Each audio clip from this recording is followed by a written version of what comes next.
Humanity had come a long way in a surprisingly short time. From scattered colonies on distant planets to thriving cities on moons that had once seemed uninhabitable, humans had carved a place for themselves in the galaxy. They had learned to adapt, to survive, and to innovate at a pace that left even the oldest interstellar civilizations quietly watching. And now, after decades of tension, they had agreed to meet with the Galactic Council. It was supposed to be a moment of peace, a chance to negotiate boundaries, trade rights, and shared responsibilities. But the humans arrived with cautious eyes and measured steps, already sensing the currents of underestimation flowing through the council chambers.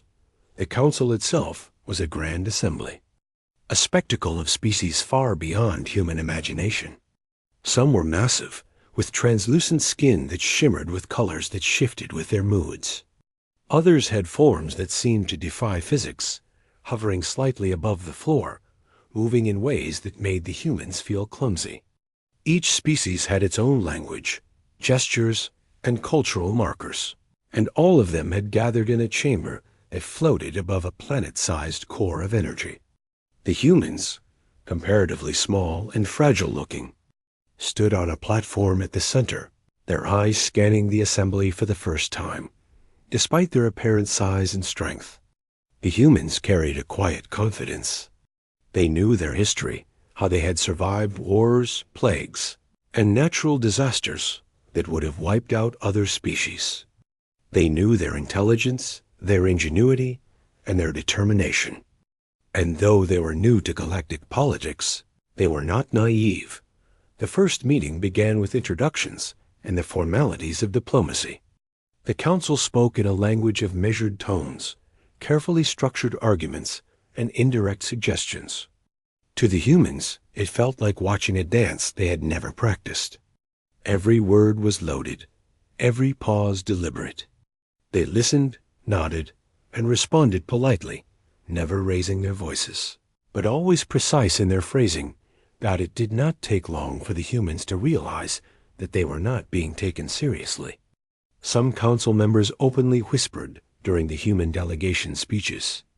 Some leaned back, arms crossed, their eyes drifting to other matters, as if the humans were background noise. Comments passed between members invariably.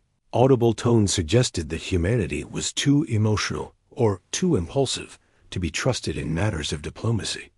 The humans noticed every slight, every dismissive gesture, but they did not react immediately. Instead, they filed the observations away, storing them as quietly as the council stored its own data streams. One of the first points of contention arose over territory. Humans had colonies on the edge of a sector rich in resources, and the council had long-standing agreements with other species that overlapped these territories. Council members argued that humans were encroaching, even though the humans had documentation proving otherwise. The discussion became heated among the older species, with some raising their voices and others gesturing violently. But the human representatives maintained their calm. They spoke clearly, methodically, citing facts, charts, and previous agreements. Every word was precise, every sentence deliberate. For the council, the humans' calmness was perplexing. In other meetings, most species would have reacted with anger, threatened retaliation, or launched investigations. Humans did none of these. They simply stated the truth, backed it with evidence, and waited. This patience, however, was not weakness. It was a strategy. Every slight, every dismissal, every underestimation was being recorded in human memory banks, analyzed and cataloged for the future as the talks continued. It became clear that the council had already decided their own narrative. They had assumed that humanity would compromise, that they would bend under pressure, that they would seek approval rather than assert their rights. And so, small slights were repeated offered terms that were clearly unfavorable, ignoring human objections and speaking over them when inconvenient. The humans, however, remained composed. Their calmness grew heavier with each slight, and there was a quiet intensity in the way they listened. as if measuring every word, every tone, every gesture. Outside the formal talks, human observers on nearby stations were monitoring everything. They noticed the subtle ways the council ignored their representatives. Trade agreements that should have been negotiated were stalled. Requests for mediation were subtly redirected. Even the smallest human colony at the far reaches of the sector was considered insignificant in the eyes of the council. But the humans on the ground knew the truth. They had built every colony with careful planning, with technological systems that allowed them to operate independently, and with the foresight to predict problems that even the council could not see one evening. After a particularly long day of discussions, the human delegation gathered in their quarters. It was a simple room, functional but comfortable, with windows offering a view of the swirling nebulae outside. No one spoke immediately. The humans were tired, yes, but more than that, they were calculating. They had anticipated resistance, disrespect, and underestimation. This was not a surprise. What they were considering now was the depth of the council's arrogance, and how much patience they were willing to extend before taking decisive action. "You think they will listen?" One human asked quietly, glancing at the reports laid out across the table. "They will listen if they have to," another replied, voice calm but firm. "But they are not used to patience. They expect anger, outbursts, threats.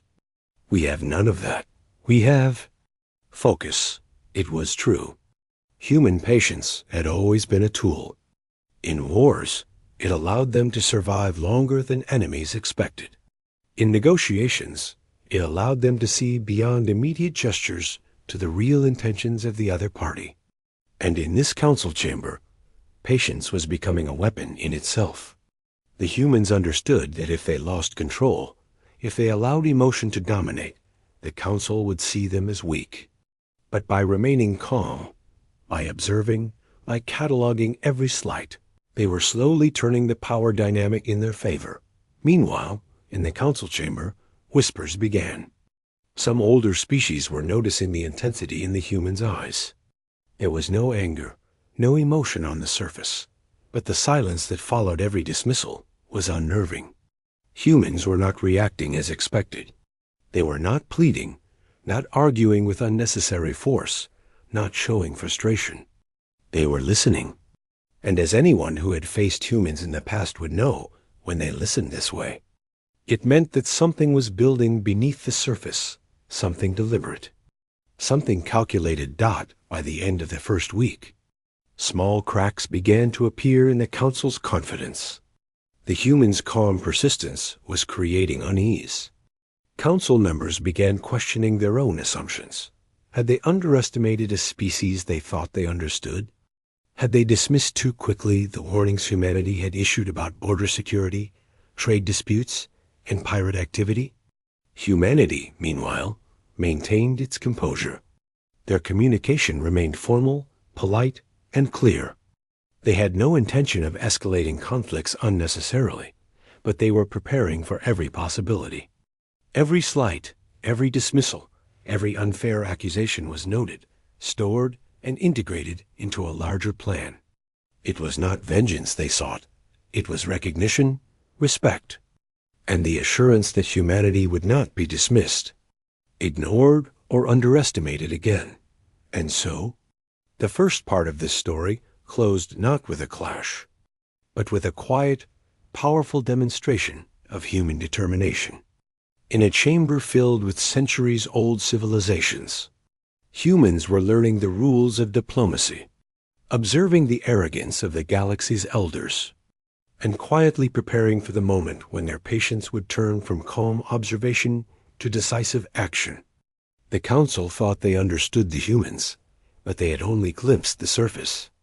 Beneath the calm, the humans were building the foundation for a response that would make the galaxy reconsider every assumption it had ever made about them. In the end, Part 1 was not about victory or anger or confrontation. It was about the subtle demonstration of humanity's strength, the kind that came not from size, technology or force, but from patience, focus, and the quiet power of a species that refused to be underestimated. And as the humans looked out at the endless stars beyond the chamber, they knew the game had only just begun, and that the Council, for all its power and history, had yet to learn the lesson humanity had always known. Underestimating humans was always a mistake. The first week of meetings had ended, and the human delegation had quietly assessed the situation. They had expected resistance, of course, but what they hadn't anticipated was the subtle way the Council would try to manipulate the conversation, bending facts and omitting details to make humans appear unreasonable. It was not overt aggression. There were no direct attacks, but it was a careful, almost invisible form of dismissal, one that relied on the humans not noticing, not understanding, or not reacting. Humans were not easily fooled. They had learned long ago to detect deception, to see through half-truths and hidden intentions. It was one of the reasons their colonies survived in the harshest of environments, and why their technology had evolved so quickly. And so, when the Council presented reports suggesting that human colonies had violated trade agreements or ignored territorial boundaries, the human representatives calmly produced documentation that disproved every claim. It was not a shouting match. There was no grand display of anger or power. The humans simply laid out the facts, step by step, in clear language, with evidence that could not be ignored. Charts, recordings, communication logs, and records of colony locations were presented. Every claim the Council made was carefully countered, not with emotion, but with reason. Some Council members leaned back, frowning, exchanging whispered messages. It was a visible crack in their confidence. For centuries, they had been accustomed to other species reacting to such accusations with panic, anger, or immediate compromise. But humans were different. Their calmness was deliberate. It was a silent warning that they would not bend, and that patience should not be mistaken for weakness. At first, the Council attempted subtle intimidation. One of the older species, a towering being whose body shimmered with flowing light, suggested that humans were being short-sighted and that their concerns about piracy and border violations were exaggerated. Another representative, whose form resembled a floating crystal, hinted that human settlements might be better suited under the protection of more experienced species. These were veiled threats, phrased politely, designed to make humans question themselves. The humans listened. They asked calm, measured questions, seeking clarification on every point. They never raised their voices. They never accused. They simply requested explanations and evidence, which the Council could not provide. And when the Council tried to shift attention elsewhere, humans quietly brought the conversation back to the facts at hand, showing once again that they were focused, observant, and unwilling to be distracted from the truth. Meanwhile, back on human-controlled colonies, officials were watching every moment of the talks. They monitored communications, trade flows, and security alerts. Reports of pirate activities, previously minor, were becoming more frequent near human colonies at the edges of Council-controlled sectors. Evidence suggested that some of the Council factions were secretly supporting these attacks, hoping humans would either ignore them or respond with hostility. Humans understood what was happening, but they did not act rashly. In the past, if another species had tried to manipulate or betray them, humans would have responded immediately, sometimes violently. But this time, they chose patience. They knew the Council underestimated them, and they were willing to let that underestimation work to their advantage. The human delegation decided to make one final attempt at diplomacy. They requested a private session with the Council leaders, a chance to explain their position and to appeal for fairness. The Council agreed, probably assuming that humans would plead, beg, or compromise in some way. But the humans did none of these things. They entered the private chamber with calm determination, carrying reports and logs, but no anger, no threats. And no grand gestures. They began by outlining the current threats to human colonies, including the growing pirate activity, which had escalated significantly in recent weeks. They showed evidence of council factions indirectly encouraging these attacks, either by turning a blind eye or by providing resources to pirate groups. Every point was carefully documented, every claim backed by evidence. Some council members began to shift uncomfortably in their seats. They had not anticipated the level of detail humans could present, nor the clarity with which they explained their concerns. The calm, unyielding logic of humans was disarming. It was unlike anything the council had faced before. There were no accusations without evidence, no emotional outbursts, no threats, only facts, stated clearly and calmly. After hours of discussion, one of the council's senior members, a species known for centuries of negotiation experience, finally spoke. "You present your case well," they admitted, "but surely you understand the complexity of governing these sectors. We cannot prioritize your colonies over others, even if your concerns are valid." The human response was simple, almost understated. "We understand complexity," they said. "We are not asking for favoritism. We are asking for fairness, for recognition that our colonies have the same rights and responsibilities as any others. And we are asking that attacks on our people and our property be addressed, rather than ignored or encouraged." The calmness of the response was almost more powerful than anger could have been. It was clear to the council that humans were not intimidated, were not begging, and were not willing to compromise when basic fairness was at stake.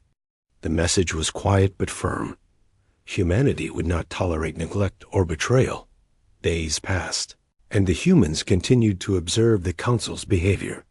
They noticed subtle changes, whispers in corners, hurried consultations between factions, and even moments of hesitation during discussions. Humans recognized these signs as doubt, a crack in the confidence that the council had previously displayed. The same species that had once laughed at human patience now began to realize that the humans were not acting impulsively, they were acting strategically. At the same time, humans communicated discreetly with their colonies, ensuring that defenses were strengthened, that supply lines were secure, and that communities were prepared for any escalation. They did not prepare for war immediately, nor did they broadcast threats. They simply ensured that humanity's reach and influence were not vulnerable. It was not aggression. It was foresight, planning, and caution. One day, a junior council representative approached the humans privately, expressing concern that the situation might spiral out of control. "We did not expect your species to respond this way," the representative admitted, almost in a whisper. "Most species would have panicked or negotiated hastily. The humans responded calmly. We are here to negotiate, yes, but we will not compromise when our people are at risk, when our colonies are threatened, or when our rights are ignored. That is not aggression. That is responsibility." By the end of the second week, the council could no longer ignore the growing tension. Pirate attacks were increasing. Trade disruptions were becoming noticeable, and the subtle strategies that had kept peace in the sector were failing. The humans had made their position clear.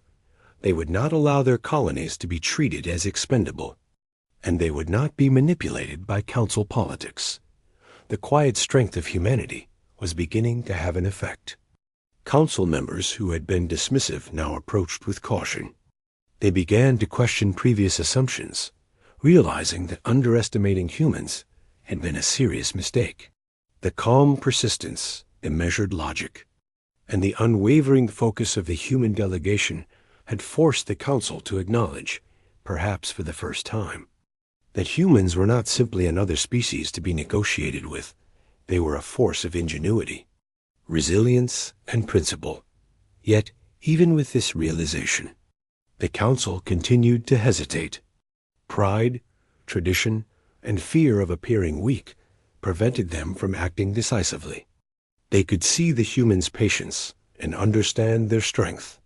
But they were unsure how to respond without acknowledging that their earlier underestimation had been wrong. For the humans, this hesitation was expected. They had seen similar patterns throughout history. The powerful often struggle to admit mistakes, even when confronted with clear evidence. But humans also knew that patience had limits. They had come to the table seeking peace, dialogue, and fairness. If those goals could not be achieved, they were prepared to take actions that would ensure their people's survival and security. No matter the consequences. In these days, the humans' calm became a silent pressure that the council could feel but could not name. It was a weight in the chamber, a presence that could not be ignored. And for the first time, the council began to realize that the humans were not like any other species they had negotiated with before. They were not emotional, not easily manipulated, and not afraid to assert their principles when necessary. Part 2 ended not with confrontation, but with anticipation. Humanity had laid the groundwork for the next stage, the decision to withdraw from negotiations if fairness was not achieved. The council could see the threat in the silence, in the calm, in the unwavering gaze of the humans. They were beginning to understand, slowly and painfully, that underestimating this species had been a mistake. Humans returned to their quarters, each evening with the same calm determination, reviewing every discussion, every gesture, every report. They were not angry. They were not vengeful. They were focused, preparing quietly for the moment when patience wool. The humans had reached a point where silence and patience had carried them only so far. They had listened, observed, and documented everything the council had done. But the subtle dismissals, the veiled threats, and the blatant favoritism toward other species could no longer be ignored. Humanity knew the time had come to make one final attempt at diplomacy. They were not going to leave the table without making their intentions crystal clear. But this time, their approach would be measured, firm, and impossible to dismiss. Preparations for this meeting were meticulous. Humans gathered all the evidence they had collected, reports of pirate attacks, records of trade interruptions, surveillance logs from the colonies, and proof of council factions secretly supporting those who targeted human settlements. Every piece of data was checked, verified, and organized to leave no room for doubt. They had learned long ago that when dealing with larger powers, clarity and precision were far more effective than emotion or anger. The delegation entered the chamber once again. But this time, there was a different air about them. They did not move quickly, and their voices remained calm, but their posture and presence were unmistakable. They had confidence, not arrogance, but a quiet, steady strength that suggested they would not back down, no matter how much the council tried to sway them. From the very beginning, it was clear that this meeting was different. Some of the council members whispered nervously as humans presented the situation. Their eyes flicked repeatedly to documents and reports that had been prepared, noting details they had ignored before. The council had assumed humanity would compromise at the first sign of resistance, but this approach, focused, logical, and persistent, was something entirely unexpected. The humans started with the simplest facts first: the status of their colonies, the attacks that had been occurring, and the evidence that certain council factions were indirectly responsible. They did not accuse. They stated facts clearly, each point backed with precise data. They made sure there was no room for misunderstanding. Every number, every record, every timestamp was carefully documented. It was not anger they projected, it was certainty. A representative from the council, a being that resembled a massive floating crystal, attempted to deflect the discussion. "We cannot prioritize your colonies over others," it said in a voice that shimmered as much as its body. "There are many species in this sector, and resources are limited. You must understand our position." The humans responded without hesitation. "We do understand," they said. "We are not asking for favoritism. We are asking for fairness. Every colony deserves protection, and every attack must be addressed. Ignoring attacks on our people is not a solution. It is a problem, and it is one we cannot allow to continue. The council member hesitated, clearly uncomfortable. They had not expected humans to be so unwavering in their logic. Other council members shifted in their seats, murmuring quietly to one another. For centuries, most species would have reacted to a situation like this with anger, pleas, or compromise. Humans had done none of those things. They had presented facts calmly and demanded fairness. Nothing more, nothing less. Hours passed, and the discussion continued. The humans explained the full scope of the problem. Colonies that had been attacked repeatedly, supplies delayed or stolen, and trade routes compromised. They showed how these issues were not random, but orchestrated by parties who assumed humanity would not retaliate. Every point was documented, every statement supported with evidence. Council members began to realize the gravity of the situation. For the first time, they understood that humanity was not bluffing. The calm voice, the steady hands, the unwavering focus, they were all signs that humans had a plan. That they were not here to argue endlessly, but were preparing for action if the council failed to act responsibly. The humans paused, letting their words sink in. They did not raise their voices. They did not make threats. They simply let the facts speak for themselves. And the silence that followed was powerful. It was a quiet tension that filled the chamber, heavier than any argument or shout could have made it. Every council member could feel it, even if they did not yet understand its full meaning. Finally, a senior council representative, one with decades of negotiation experience, spoke.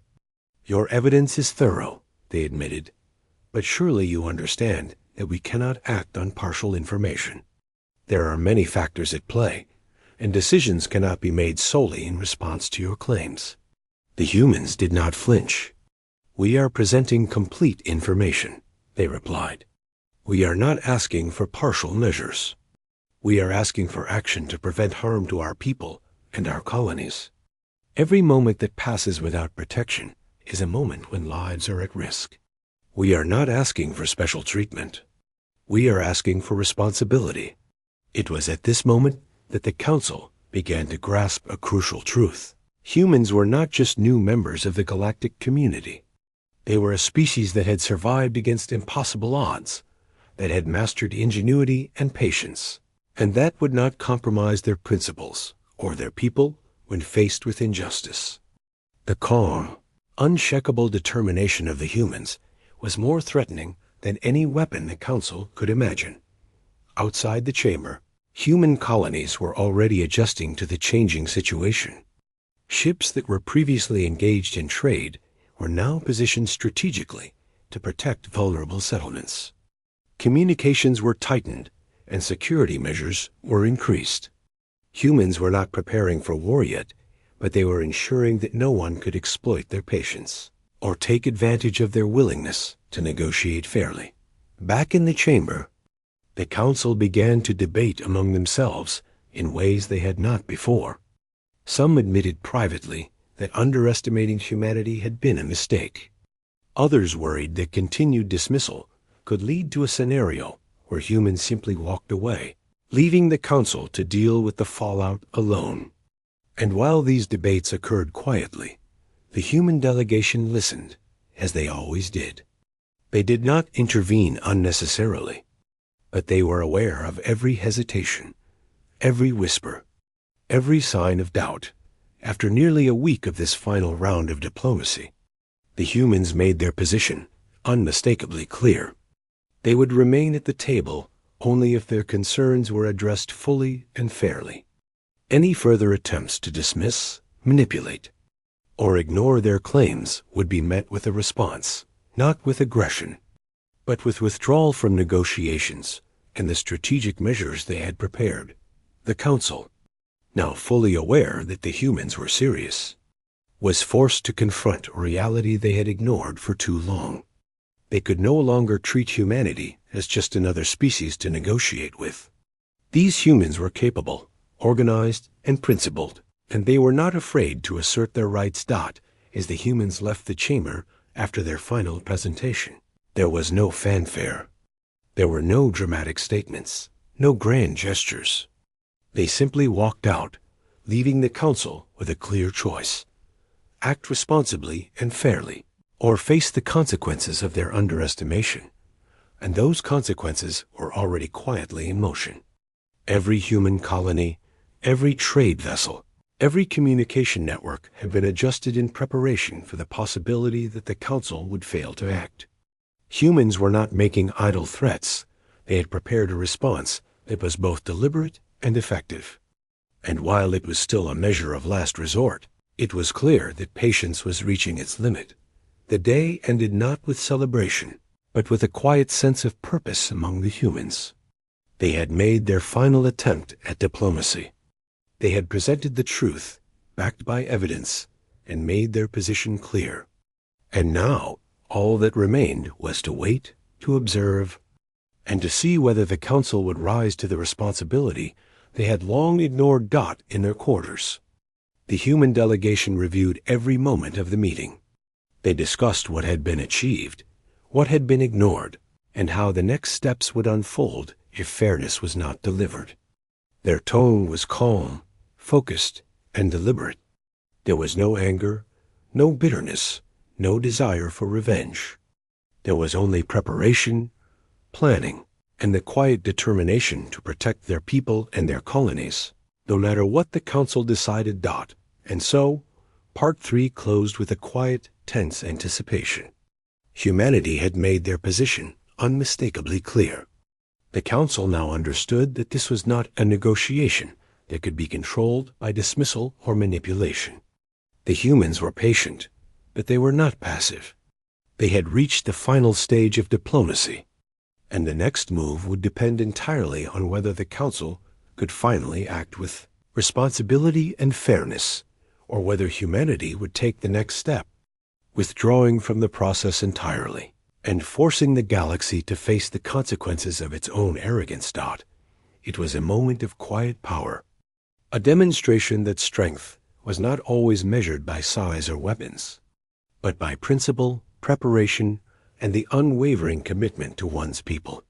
And the galaxy, for the first time, began to understand that underestimating humans was never a safe choice. The morning the human delegation stood to leave was quiet, almost serene, but there was a tension in the air that could be felt by everyone in the council chamber. Humans did not shout or slam the table. They did not issue threats or make demands beyond what was fair. They simply rose, straight-backed and calm, and announced their decision in steady, clear voices. The words themselves were simple, almost understated. Humanity would withdraw from the peace talks. The chamber fell silent. Some council members blinked, as if they had not fully processed what had just been said. Others whispered to each other nervously, but the humans said nothing more. They did not attempt to explain, justify, or argue. Their position had been made clear over weeks of meetings, supported with facts, evidence, and logic. The decision to leave was not emotional. It was deliberate, a natural extension of their calm.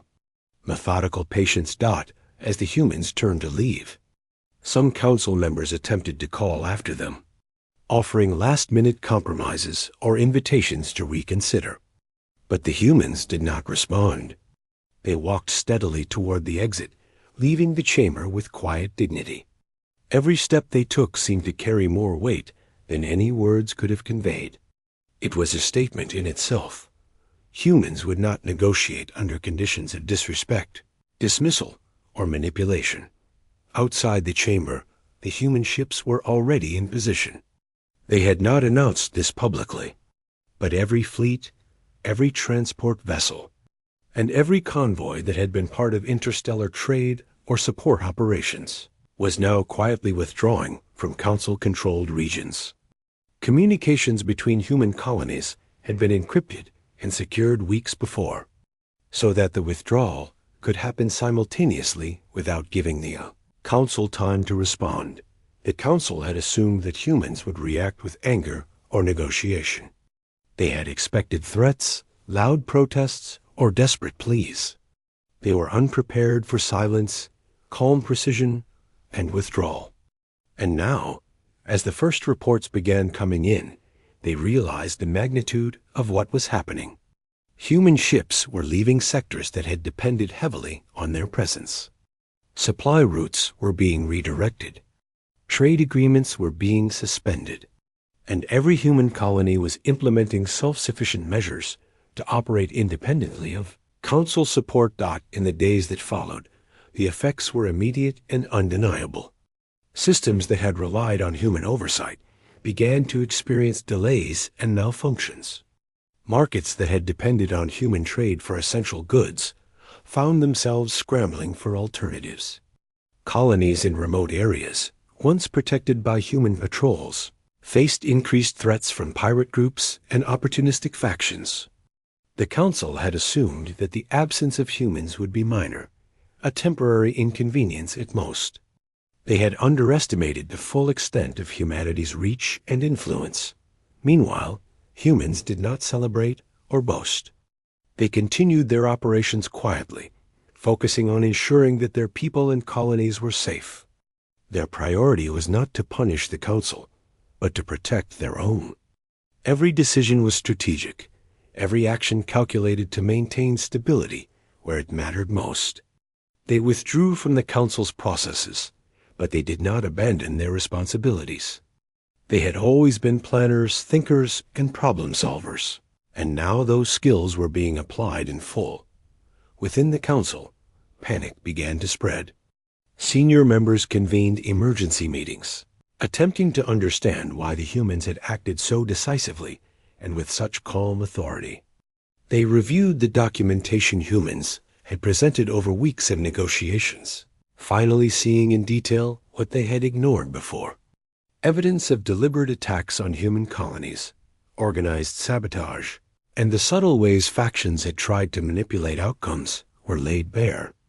The council could no longer dismiss the humans as naive, emotional, or secondary. In some sectors, the impact was immediate. Trade routes once stable became unpredictable, leaving colonies struggling for basic supplies. Communication networks, once monitored and supported by humans, experienced delays and breakdowns. Even environmental systems that had been developed and maintained with human oversight began showing signs of stress. Council fleets were deployed hastily to try to maintain order, but they quickly realized that humans had planned for every contingency.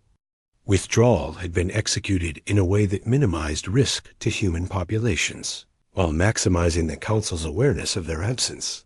Within the human delegation, there was no triumphalism.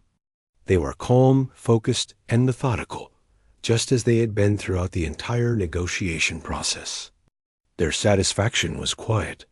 They had made their position clear. They had acted to protect their people, and the council was now facing the consequences of underestimating them. But there was no desire for revenge or escalation. Humans had always preferred intelligence, planning, and foresight over brute force, and this was no different. The council's attempts to reach the humans were met with polite but firm resistance. Requests for urgent meetings, proposals for compromise, and diplomatic messages were answered with clarity. Humans would respond only if fairness, respect, and the protection of their people were guaranteed. Any attempt to negotiate without these conditions was ignored.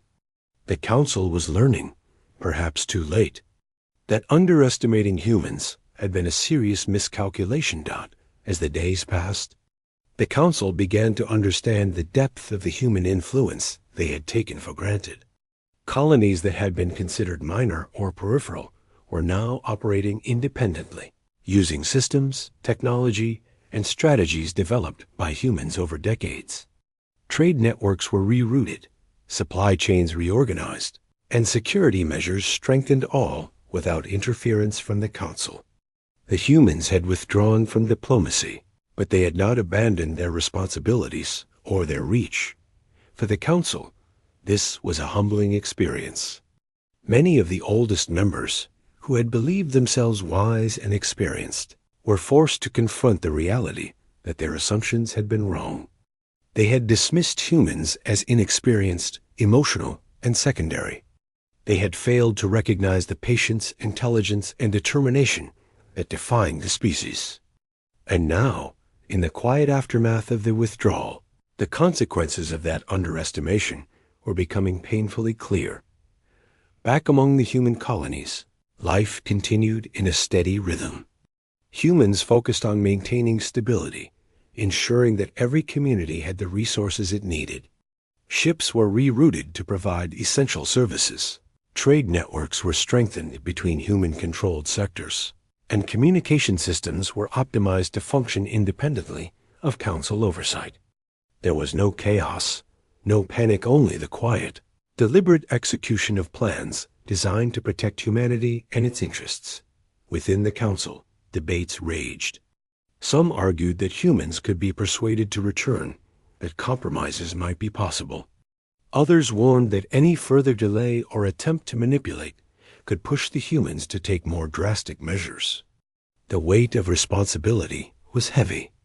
The council had thought themselves the arbiters of interstellar diplomacy. Yet they were now scrambling to respond to actions that had been meticulously planned and executed with precision by humans. The quiet power of humanity was becoming impossible to ignore. Their withdrawal was not an act of aggression, but it was a clear demonstration of influence and strategic capability. They had shown that patience could be as powerful as any weapon. That calm planning could create consequences far beyond the expectations of even the most experienced interstellar powers. And they had done it all without anger, without threats, and without breaking their own principles. In the weeks that followed, the Council attempted to stabilize the regions affected by human withdrawal. Emergency measures were put in place, fleets were deployed, and trade agreements were hastily renegotiated. Yet, despite their efforts, the absence of humanity was felt everywhere.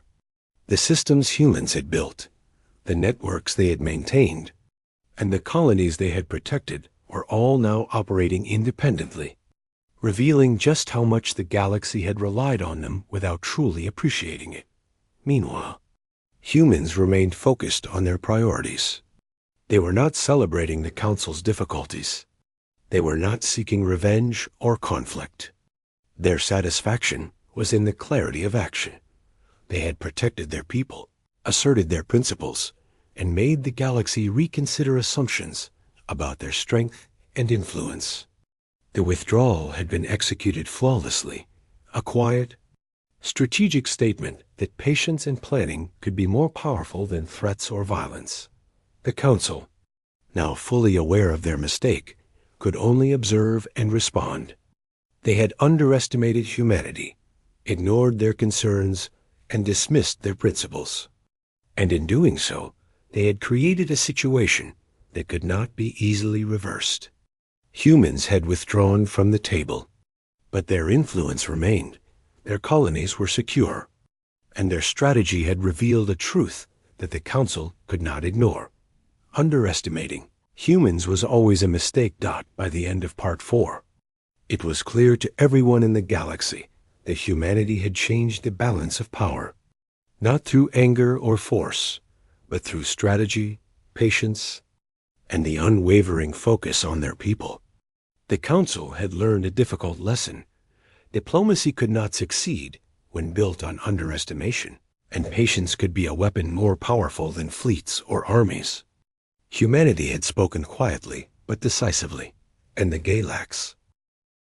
The days after humanity's withdrawal were unlike anything the Galactic Council had ever experienced. At first, they thought the absence of humans would create minor disruptions, perhaps a slowdown in trade or a few logistical problems here and there. They had underestimated how deeply humanity had integrated into the galaxy's systems. Humans had built colonies, trade networks, communication grids, and security measures that kept entire regions stable. Their departure now revealed how dependent everyone had been on their presence. It started quietly, almost imperceptibly. Ships that carried essential supplies between colonies arrived late or rerouted. Communication networks, which had relied on human satellites and relays, experienced delays and occasional errors. Small colonies at the edges of sectors struggled to manage themselves without guidance. And local disputes that had been easily mediated by humans began to escalate. Within the council chambers, panic slowly took root. Senior members began to realize that their dismissive attitude toward humanity had been a mistake. They had assumed that humans would negotiate, compromise, or plead for fairness. But instead, humans had acted with careful precision. They had withdrawn completely, but strategically, ensuring their people remained safe while creating maximum disruption for those who had ignored their concerns. The council attempted to take control of the situation. Fleets were deployed to patrol regions humans had once protected. Trade routes were hastily re-established, and emergency communications were sent to colonies. Yet it quickly became apparent that humans had planned for these measures. Every move the council made was anticipated, countered, or rendered unnecessary by human foresight. In some sectors, pirate activity surged almost immediately. Groups that had been restrained by human patrols suddenly found themselves free to raid colonies and ships. The council scrambled to respond, deploying fleets and sending messages to calm populations, but the humans had ensured that their colonies were prepared. Defensive systems, strategic placement of ships, and community organization meant that humans were secure, even as chaos spread around them. Reports began to spread across the galaxy. Traders, diplomats, and ordinary citizens observed how quickly systems began to fail once humans were gone. Markets dependent on human trade struggled to find alternatives. Medical supplies that had been routinely shipped from human colonies were delayed or blocked. Even energy grids, which relied on human-developed technology, experienced minor malfunctions. The absence of humans was felt everywhere, and the scale of the council's misjudgment became clear. Within human colonies, life remained orderly. Humans did not celebrate the council's problems. They focused instead on ensuring that every settlement, ship, and network remained fully operational.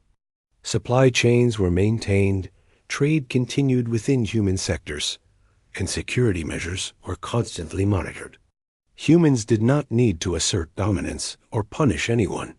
They simply ensured their people were safe and self-sufficient. Their withdrawal itself was enough to demonstrate the consequences of underestimating them. The council's frustration grew. Some members suggested sending envoys to plead for humans' return, but even these efforts were met with clear responses.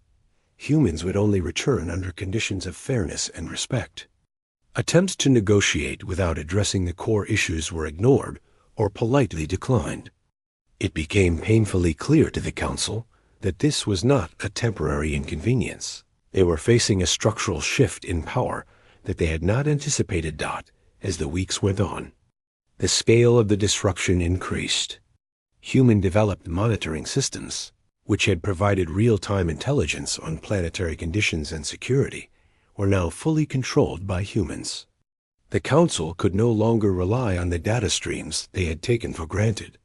Decisions that had once been simple now required guesswork, increasing errors and delays. Even experienced council members, who had dealt with crises for centuries, struggled to manage the rapidly changing situation. In sectors where human colonies had been deeply involved in trade, shortages of basic goods began to appear. Food, medical supplies, and industrial materials became scarce.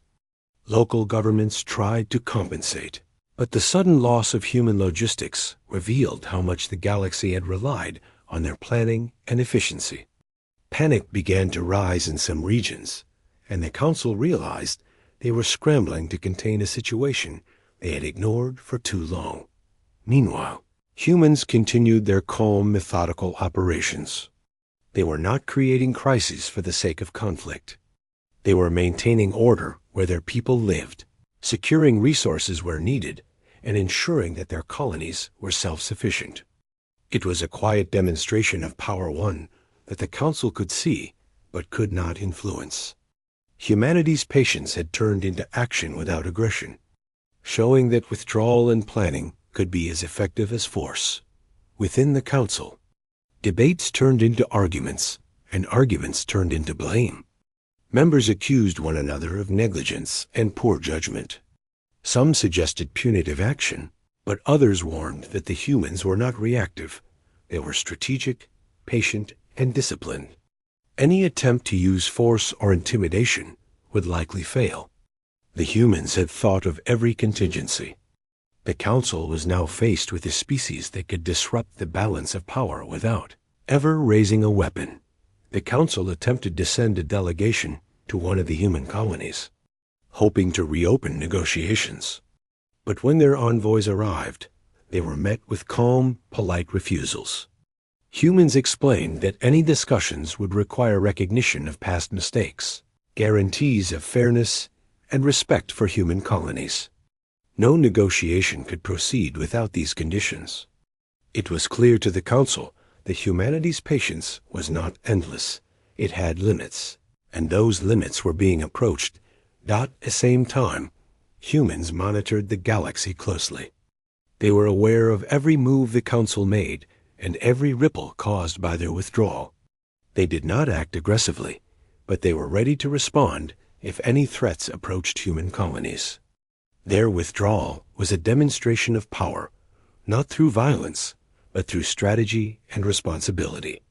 Humans had taught the Council an important lesson. Ignoring them came with consequences, and patience should never be mistaken for weakness. As the crisis continued, the Council began to understand the full scope of their misjudgment. Their underestimation of humanity had not only created logistical chaos, it had exposed their own dependence on humans' intelligence, organization, and foresight. Systems that had once seemed stable without human oversight were now fragile. Regions that had been safe under human monitoring were now vulnerable to exploitation. The absence of humans highlighted just how much the galaxy had relied on a species it had dismissed. The humans themselves did not celebrate the Council's mistakes. There was no gloating, no arrogance. Their satisfaction was quiet. They had acted to protect their people, ensure their colony's stability, and demonstrate the importance of fairness and respect. The withdrawal was complete, but it had been executed in a way that preserved life, stability, and order within human sectors. It was a demonstration of influence that did not require anger, threats, or weapons-only planning, discipline, and principle. By now, the Council was desperate. They tried every tactic: threats, negotiations, reassurances, even minor concessions. Every attempt was met with polite firmness. Humans would respond only when their conditions for fairness, safety, and respect were met. It was a clear message. Humanity had withdrawn, and their return would not be casual or automatic. The Council was now forced to confront the consequences of underestimating a species it had once dismissed as inexperienced and secondary. The impact of the human withdrawal continued to ripple across the galaxy. Pirate activity remained high in regions previously secured by humans. Trade networks were disrupted, requiring significant effort to reroute and maintain. Colonies that had depended on human technology and planning now had to manage independently, revealing the critical role humans had played in maintaining stability. Every disruption, delay, and shortage served as a quiet but powerful reminder of humanity's influence. Within the human delegation, there was no panic or fear. They were calm, methodical, and focused on the task at hand, ensuring the safety and stability of human colonies. Every withdrawal, every adjustment, every precaution had been planned long before the decision was made. Humans were demonstrating power not through aggression, but through strategy and foresight. The Council was forced to witness the consequences of their mistakes, and a lesson was becoming increasingly clear. Underestimating humans was a mistake no one could afford. By the end of Part 5, The Council had fully realized the gravity of their errors. They had underestimated humanity's patience, intelligence, and discipline. They had ignored warnings, dismissed evidence, and taken for granted the systems humans had built to support the galaxy. And now, with human withdrawal in effect, the consequences were undeniable. Chaos, disruption, and the failure of systems the Council had relied upon highlighted a simple truth.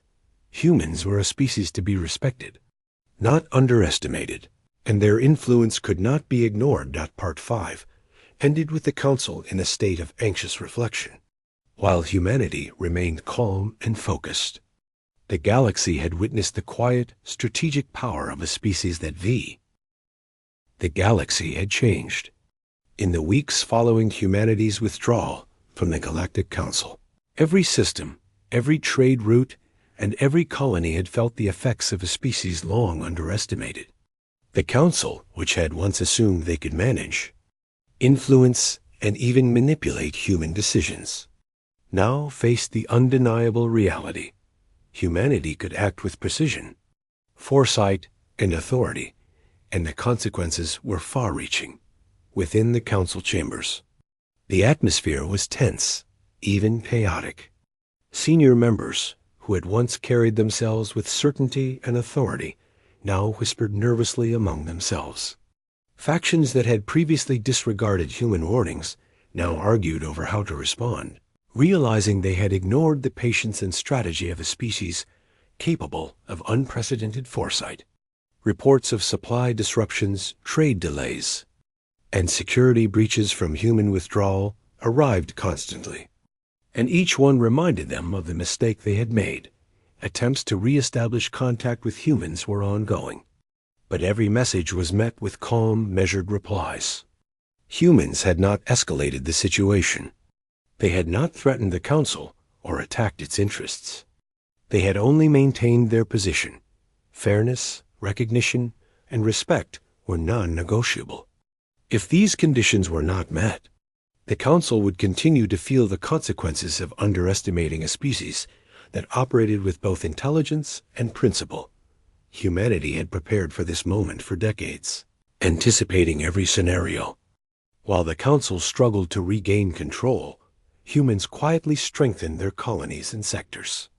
Security measures were enhanced, supply chains optimized, and independent operations expanded. Every colony, regardless of size, was capable of functioning without external interference. Humans had ensured that their people were safe, self-sufficient, and organized, turning their withdrawal into a masterclass in strategic influence. The Council was forced to confront its own failure. They had assumed humans would act impulsively, emotionally, or in desperation, but the species had responded with the exact opposite.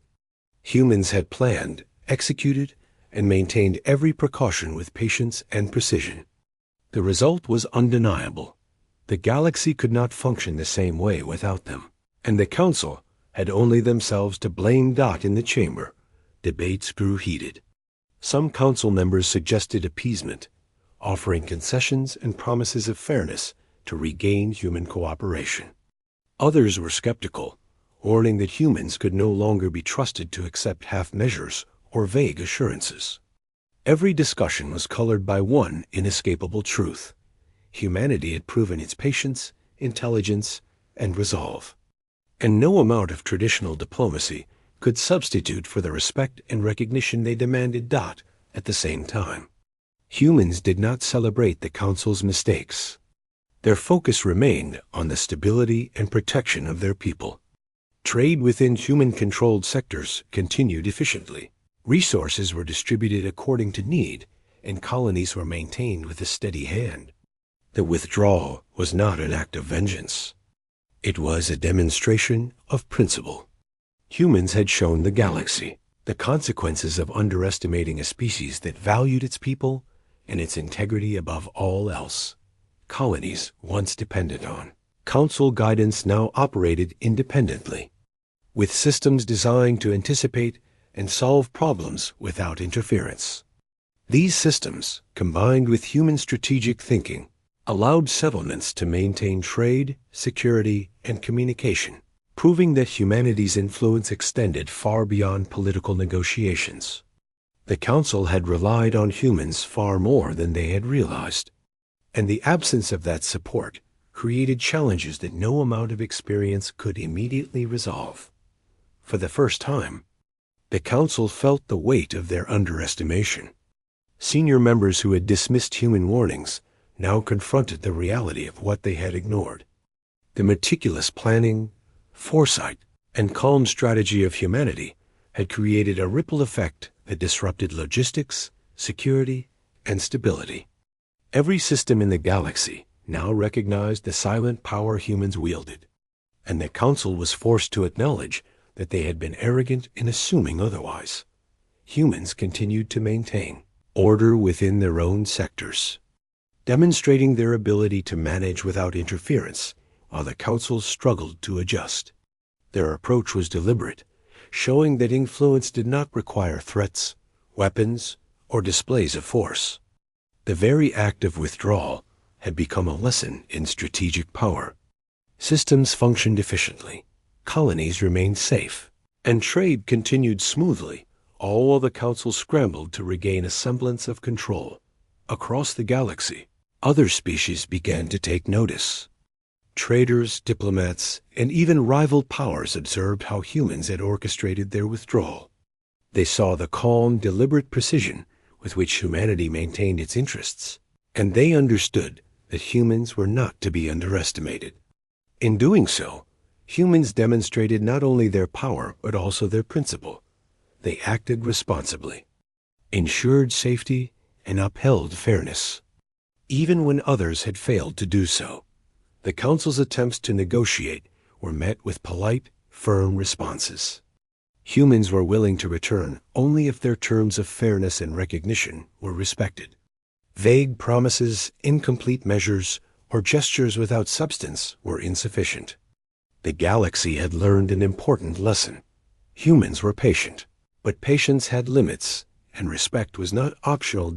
As weeks passed, the full consequences of the Council's misjudgment became apparent. Sectors that had relied heavily on human oversight faced increased operational challenges. Communication systems, trade networks, and security grids struggled without human support. At the same time, human-controlled sectors thrived, showcasing the efficiency, organization, and foresight of their species. The contrast was striking, and it was clear that humanity's strategic withdrawal had permanently altered the balance of influence in the galaxy. Despite the Council's growing panic, humans remained calm. Their withdrawal had never been about conflict or dominance. It had been about principle, preparation, and protection. Every colony operated smoothly, every system functioned efficiently, and human settlements remained secure. The result was a demonstration of quiet, undeniable power, a lesson in strategy, patience, and intelligence that the Council could not ignore. Internally, humans continued to plan for any potential scenarios, though their focus was never on aggression. They monitored the Council's movements, observed potential threats, and ensured that their colonies remained fully prepared for any eventuality. This quiet readiness was a testament to their long-term thinking. The withdrawal had been carefully orchestrated, not to harm their people, but to teach the galaxy a lesson about respect, patience, and principle. The Council, now fully aware of its mistakes, began to implement emergency measures. But it was too late to fully mitigate the consequences. Systems had already adjusted to operate without human oversight. Colonies had reorganized, and trade networks had been rerouted efficiently. Humanity's withdrawal was complete, yet the influence of their planning and organization remained undeniable.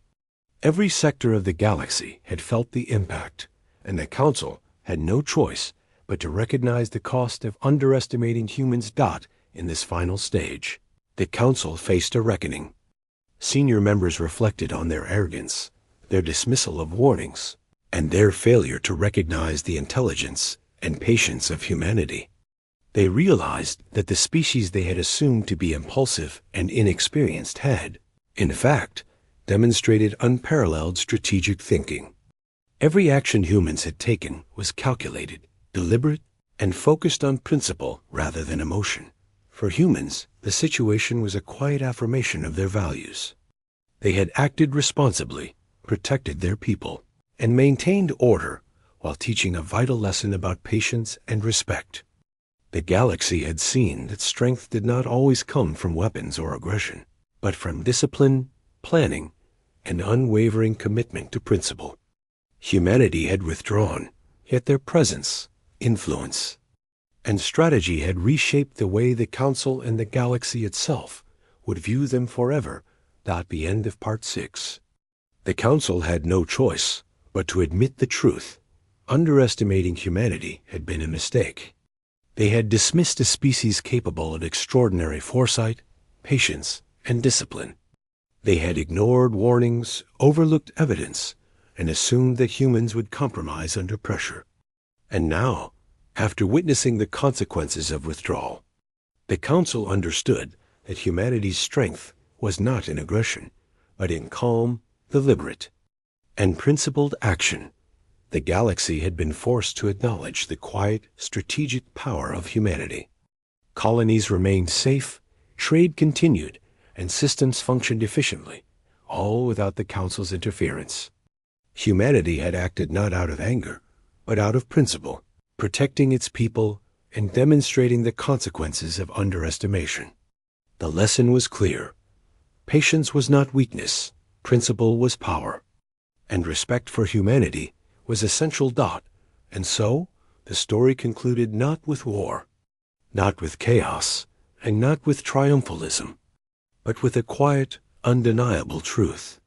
Humanity had withdrawn from the Council, but in doing so, they had reshaped the galaxy's understanding of power, influence, and respect. The Council had learned, finally and painfully, that underestimating humans was a mistake no one would repeat.